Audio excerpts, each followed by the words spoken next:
अस्सलाम वालेकुम प्यारे बच्चों।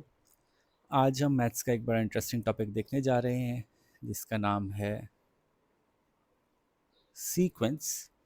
और ये सीक्वेंस की लेवल 2 की क्लास है जिसमें हम फार्मूला बनाना सीखेंगे। ये बड़ा इंटरेस्टिंग काम है।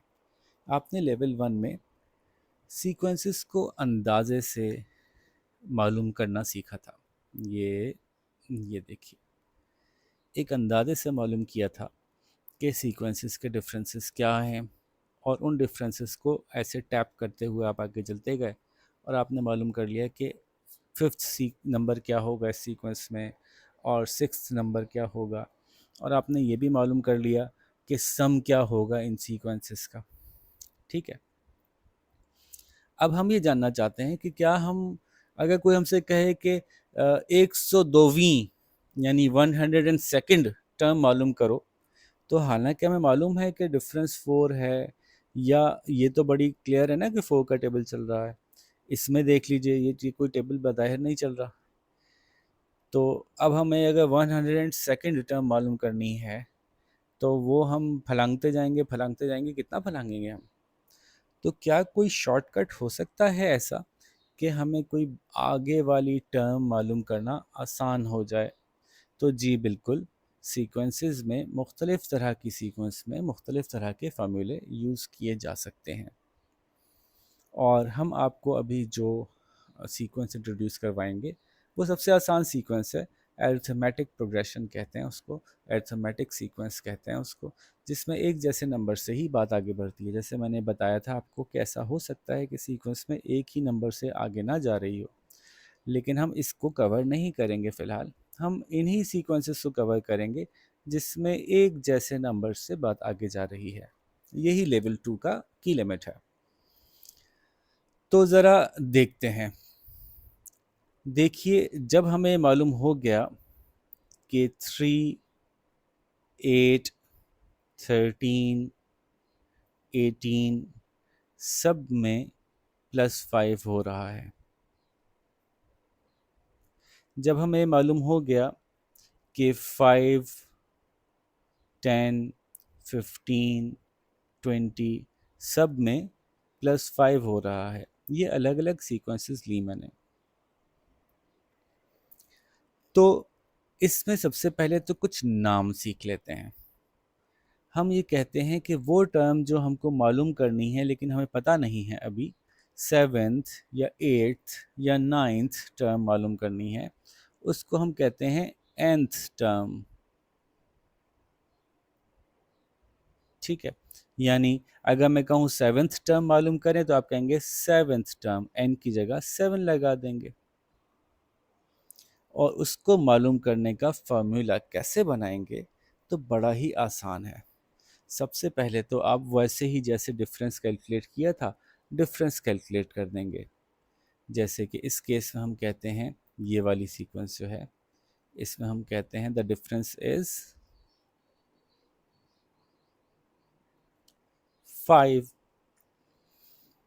तो अब हम ये कहते हैं कि जो भी टर्म होगी, फर्स्ट टर्म होगी वो 5 से मल्टीप्लाई होगी, सेकेंड टर्म होगी वो भी समहाउ 5 के किसी चीज़ से मल्टीप्लाई होगी। वो कैसे, ज़रा देखिए, मैं पहली टर्म बनाता हूँ, पहला फार्मूला बनाता हूँ, आपको समझ में आएगा।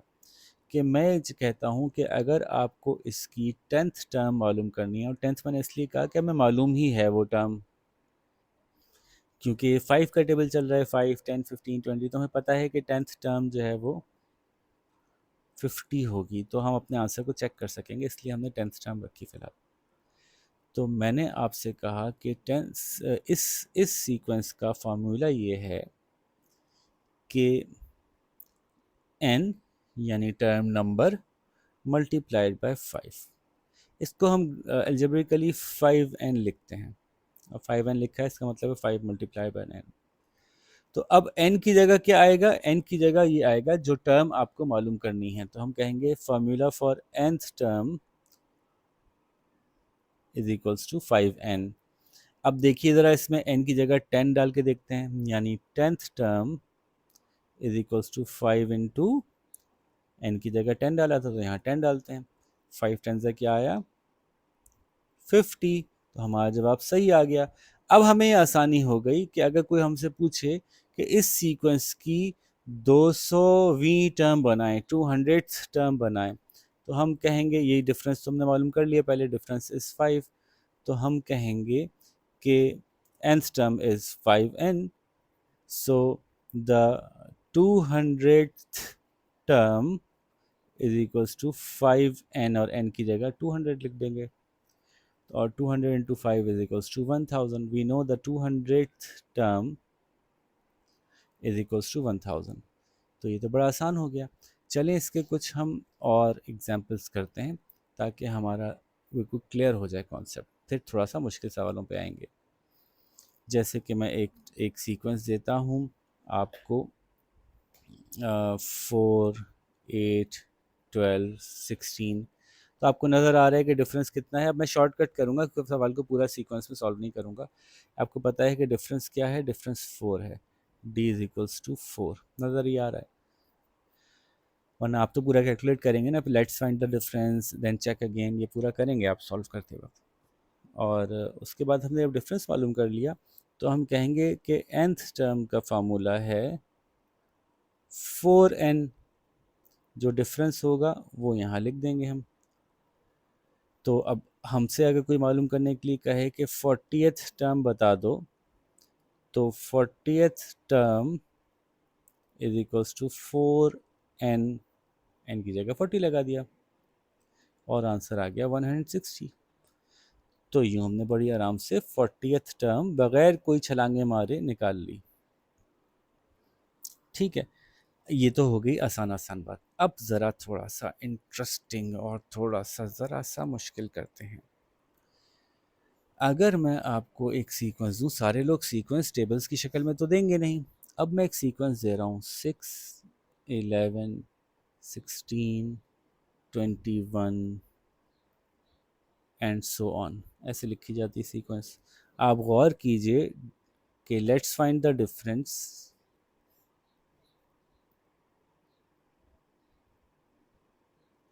तो 11 minus 6 is equals to 5, check 16 minus 11 is equals to 5, so d is equals to 5, we know that d is equals to 5। ठीक है, अब d is equals to 5 है, तो मैं इसको फिर कहूँ कि nth term is equals to 5d, 5n। लेकिन अगर मैं कहता हूँ फोर्थ टर्म मालूम करो, जो कि मुझे पता है 21 है, तो फोर्थ टर्म में 5 इंटू 4 करेंगे तो 20 आएगा, 21 तो नहीं आया। ओहो, इसका मतलब है कि ये nth टर्म 5n नहीं होगी इस सूरत में, क्योंकि हमें पता है कि ये टर्म चल तो रही हैं 5-5 के फ़र्क से, लेकिन पहली term n is equals to 5n पे सूट नहीं कर रही। अब हम क्या करेंगे, बस एक स्टेप और रह गया हमारा। अब हमने जो फार्मूला लिखा है, इसको ये बनाने के लिए कुछ ऐड या सब्ट्रैक्ट करेंगे। अब आप बताइए कि पहली टर्म है, तो हम कहेंगे first term is equals to 5 into 1। क्या इससे पहली टर्म का आंसर आ रहा है? नहीं, 5 आ रहा है। तो 5 में क्या ऐड करें कि वो 6 बन जाए? तो हम 5 में 1 ऐड करेंगे तो 6 बन जाएगा। इसका मतलब है कि हमारा फार्मूला हो गया 5n प्लस 1। अब ज़रा चेक करते हैं कि क्या ये सही हुआ। फिर फोर्थ टर्म निकाल के देखते हैं।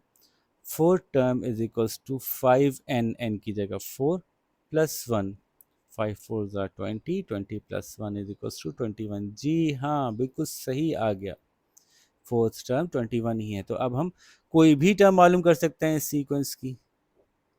चलिए अब एक आध केस और देखते हैं, वही जो हमने शुरू में देखा था। देखिए ये वाली सीक्वेंस 3, 8, 13 और 18, डिफरेंसेस कितने आ रहे हैं जी? डिफरेंस आ रहा है 5 का।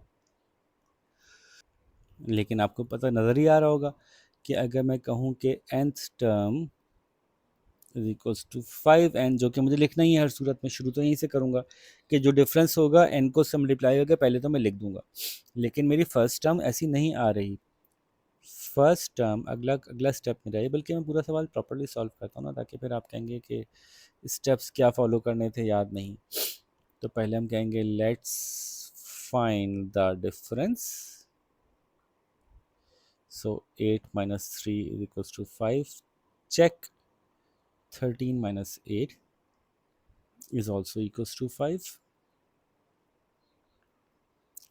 So D is equals to 5. हम कहेंगे nth term is equals to 5n।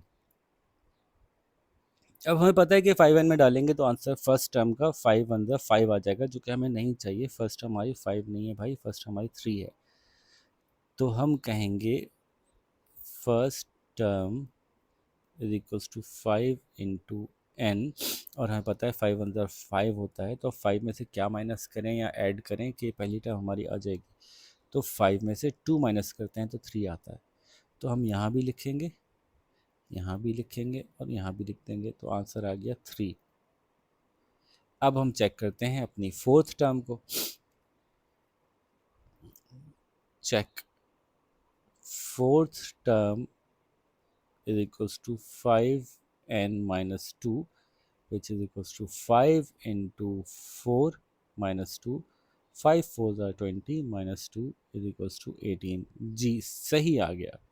अब आप मुझसे कोई भी टर्म पूछ लीजिए, सवाल में है कि फाइंड दी 16th टर्म, तो ओके अब मैं बता सकता हूँ। यहाँ तक मुझे पूरा पूरा हर दफ़ा करना है, और फिर मैं कहूँगा 16th term is equals to 5 into 16 minus 2, तो 16 5 ज़ार 80 होता है, माइनस 2 इज इक्वल्स टू 78। ठीक है जनाब, तो बात समझ में आ गई। अब देखते हैं कि आप में से कौन मेरे दिए हुए सवालों को फटाफट सॉल्व कर सकता है, और अगर आप ये सॉल्व कर लेंगे तो फिर मैं आपको इसके भी बाद वाला लेवल करवाऊंगा, जो कि लेवल 3 है, जिसमें कि हम देखेंगे कि अगर जो डिफरेंस है वो इक्वल नहीं बढ़ रहा तो फिर क्या हो रहा है। ठीक है बच्चों, तो अपना ख्याल रखिए, इसको कंप्लीट कीजिए। हम आपसे मुलाकात जल्द ही करेंगे। अल्लाह हाफ़िज़।